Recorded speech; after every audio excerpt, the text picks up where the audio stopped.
Historia e punëtorit që nuk mori hak. Një burr i varfër punonte në ndërtim. Shefi i tij e fyente shpesh pa arsye, para të gjithëve. Një ditë, shefi u rrëzua dhe theu këmbën. Asnjë nuk e ndihmoi, veç atij punëtori. Kur e pyetën pse e ndihmoi, tha: ai më trajtoi keq, por Zoti më sheh mua, jo atë. Mësimi. Fisnikëria është të sillesh mirë edhe me ata që s'ta kthejnë, sepse ti nuk e bën për ta, por për Zotin.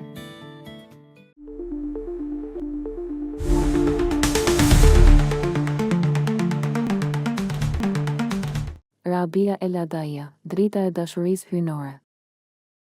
A e njihni Rabia el Adaia, simbolin e dashurisë së pastër për Allahun?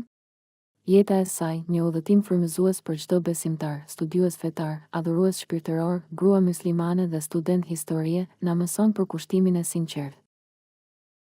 Rabia na mëson se adhurimi i sinqert, pa frikë apo shpërblim, është kulmi i dashurisë shpirtërore. Reflektoni mbi historinë e saj dhe thelloni lidhjen tuaj me Allahun.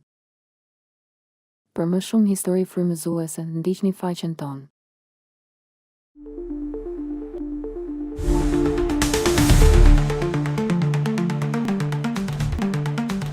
Dashuria hyjnore e Rabies së Basrës, një udhëtim shpirtëror.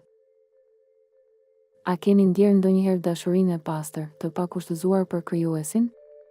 Le të zhytemi në historinë frymëzuese të Rabies së Basrës, një shembull i devotshmërisë së thellë.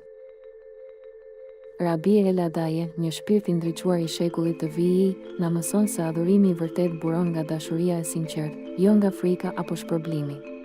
Imagjinoni atë me pishtarin dhe kovën, duke sfiduar konceptet tona të kufizuara. Ajo dëshironte të shuante motivet e ulta, duke na ftuar të adhurojmë Zotin vetëm për hir të tij. Ky është një mësim i thellë për besimtarët, studentët, studiuesit dhe të rinjt që kërkojnë kuptim në jetë.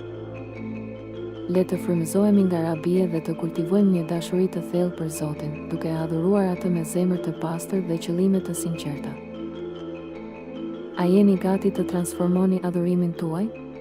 Reflektoni mbi historinë e Rabies, diskutoni me të tjerët dhe ndajeni këtë mesazh frymëzues. Vizitoni faqen tonë për më shumë mësime shpirtërore dhe filloni udhëtimin tuaj drejt dashurisë hyjnore sot.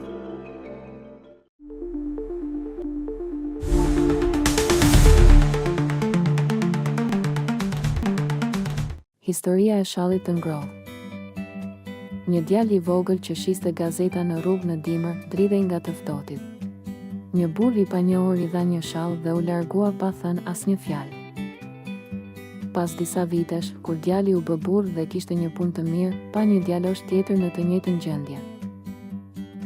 Ai hoqi shallin e vet, ia dha dhe tha: "Ky nuk është thjesht një shall.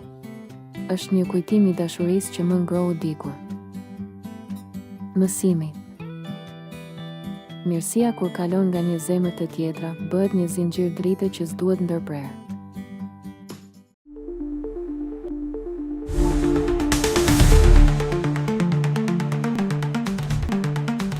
Salahuddin Ejubi, heroi i mëshirës dhe drejtësisë.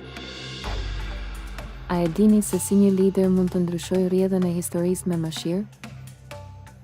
Salahuddin Ejubi, një figurë frymëzuese në historinë islame, çliroi Jerusalemin në 1187. Ai nuk ishte vetëm një komandant i shkëlqyer, por edhe një simbol i mëshirës dhe drejtësisë. Kjo histori edukative dhe historike na mëson për rëndësinë e paqes. Pas fitores, Salahuddini tregoi një zemërgjerësi të jashtëzakonshme. Ai mbrojti civilet duke përfshirë gratë, fëmijët dhe të moshuarit, duke ofruar siguri dhe respekt për të gjithë. Kjo vepër e tij, e cila reflekton vlerat fetare dhe motivuese, u bë një shembull i shkëlqyer i tolerancës. Fisnikëria e Salahuddinit mahniti të gjithë, duke lënë një trashëgimi të pashlyeshme. Ai na kujton se paqja dhe drejtësia janë më të forta se lufta. Ne jemi mirënjohës për shembullin e tij. A jeni gati të ndiqni shembullin e Salahuddin Ejubit? Ndani këtë histori me të tjerët, diskutoni vlerat e tij dhe përpiquni t'i zbatoni ato në jetën tuaj. Bëhuni pjesë e ndryshimit pozitiv në botë.